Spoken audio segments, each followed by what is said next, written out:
सोर फैदों रायजोआ हेस आलदा नुयो गोदो जों लोगो हमलायनायनि बै दिनाव गावस्रालायनाय समनियानो दाबो दं खबरा प्रथम लोगो मोननायमोन नामा बेबो जौमोनबाय नङाबा बुजिगौमोन आन्दायनानै लादों नै जोंना गोजोननाय लायो महरफ्रानो बारा गैलायलांला ओमफ्राय केमेरायानो सैख'जोबनाय नुबोखायो फाग्लासो दाना बिदि फैलायबायना आयु जाबायलै हौवा हिनजाव जाबा समायगौमोनलै नोंसोरो जोंना गोसोनि अनलायनाया दङ जोंथ' गोसोनि अनलायनायानो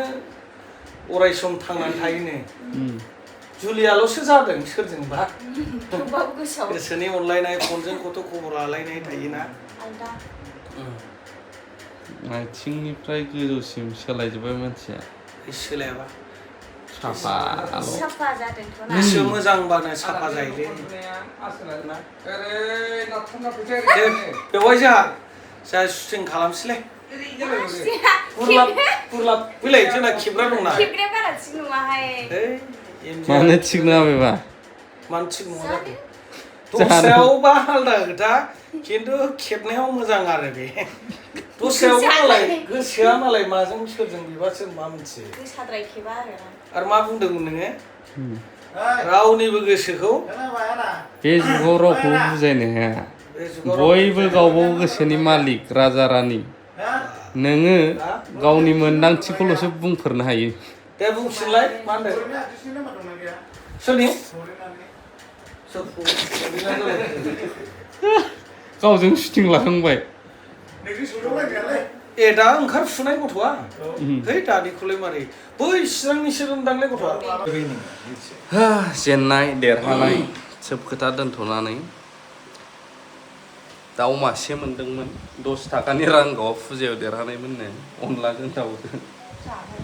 साराबो जाफैबाय दिनै मोगा मोगि थाख्लाय सारखौ लोगो मोनदों ओमफ्राय आंखौ जोंनानैबो दं नामाथाय ओमफ्राय नोंथांमोना कमेन्ट होबानो जाबाय गोबाङा कमेन्टआव लिरहरो नालाय बिथांखौथ' जोङो बिबाराव थांनाय नुदोंमोन ट्रेक्टराव थांनाय नुदोंमोन थारैनो माब्रैमोन बेखौहाय जुदि पसिबोलबा बिथाङा जुदि बुङोबा जेननाय देरहानाय बेफोरखौ आं बुंला गाव मोखां बिजाबाव जुदि फैनो एग्रिबा आं सोंनानै बुंगोन नेक्स्ट भिडिअफोराव ओरैनो जेबो गैया नोंथांमोना मा